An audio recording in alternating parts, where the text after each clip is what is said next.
dalam pelajaran bahasa Indonesia dalam materi menulis teks eksposisi. Sesaat lagi penjelasannya untuk kalian. Hai, jumpa kembali bersama saya Ibu Tutur Aliana Sinaga dalam pembelajaran Bahasa Indonesia. Dan materi kita pada hari ini adalah mengenai menulis teks eksposisi. Ya, nah kita akan bahas secara perlahan-lahan. Nah, berikut yang mau kita bahas adalah langkah-langkah penyajian teks eksposisi. Yang pertama adalah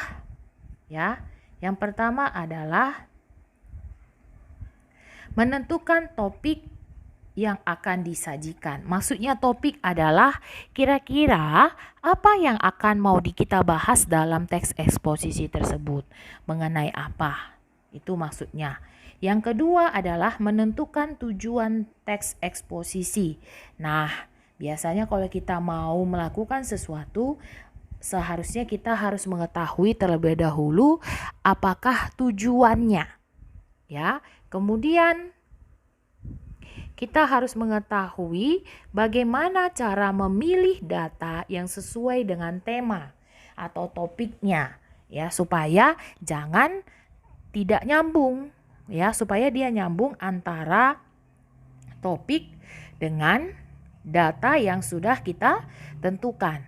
Nah, yang selanjutnya adalah membuat kerangka karangan. Kemarin kita juga sudah membahas mengenai kerangka karangan. Ingat, yang namanya kerangka berarti kalau misalnya dalam tubuh manusia tidak mempunyai kerangka, kita tidak bisa dapat berdiri sedemikian rupa seperti yang kita rasakan sekarang.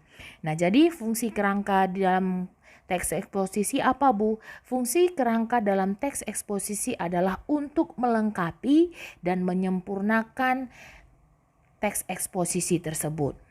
Ya. Nah, setelah itu perlu kalian ketahui yang namanya pembahasan dengan mengembangkan kerangka karangan.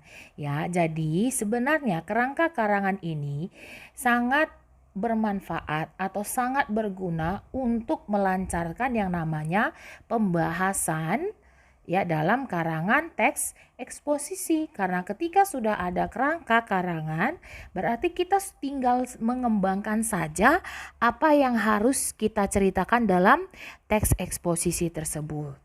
Oke, paham ya anak-anak? Nah, selanjutnya selain langkah-langkah yang harus kalian perhatikan adalah kegiatan penyunting. Ingat, yang namanya penyunting atau sunting itu adalah memperbaiki. Ya, memperbaiki. Apa yang mau diperbaiki? Kalau yang namanya perbaiki, apakah kita harus memperbaiki yang benar? Bukan. Tetapi kita di sini memperbaiki apa yang salah dalam penulisan tentunya. Ya, tentu saja dalam teks eksposisi. Nah, yang pertama sekali yang harus kalian lakukan adalah bacalah terlebih dahulu teks secara keseluruhan. Untuk apa? Supaya ketika kita ingin menyunting, ketika kita ingin memperbaiki teks tersebut, kita harus tahu dulu isinya mana-mana saja yang mau diperbaiki, kata-kata apa saja yang mau diperbaiki, sehingga nanti bacaan yang sudah kita perbaiki lebih sempurna lagi dan lebih efektif lagi. Ya. Nah, selain terlebih dahulu membaca teks secara keseluruhan, yang harus kalian lakukan yang kedua adalah tandai kata atau kalimat yang tidak sesuai. Supaya nanti jangan nyari-nyari lagi, jangan dicari-cari lagi. Ya, apa ya? Mana tadi ya? Nah, jadi setelah kita temukan kita tandai dengan cara yang terserah kalian dengan cara bagaimana, entahlah dia dilingkari atau di checklist dan lain sebagainya. Semua orang punya cara masing-masing. Oke, nah yang selanjutnya adalah periksa keterkaitan antar paragraf. Keterkaitan maksudnya di sini adalah ya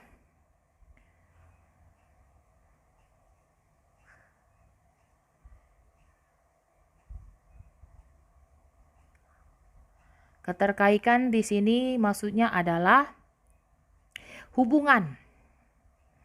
Ya, apakah hubungan antara paragraf pertama sampai paragraf selanjutnya nyambung tidak? Ya, keterkaitan atau hubungan. Ya, apakah sambung menyambung menjadi satu atau tidak?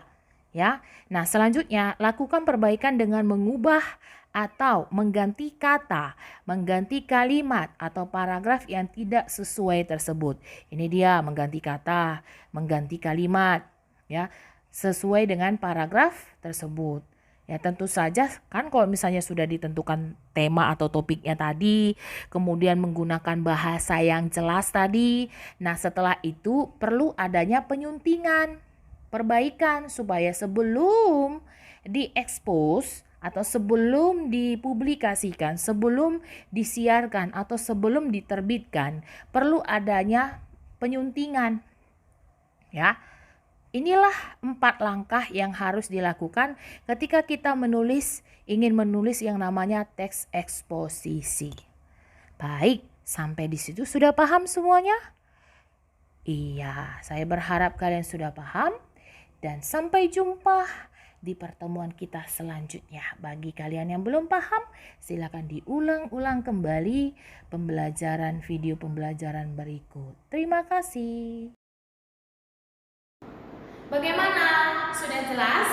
Nah, kalau belum jelas, silakan dengarkan kembali video pembelajarannya supaya kalian boleh paham kembali. Oke?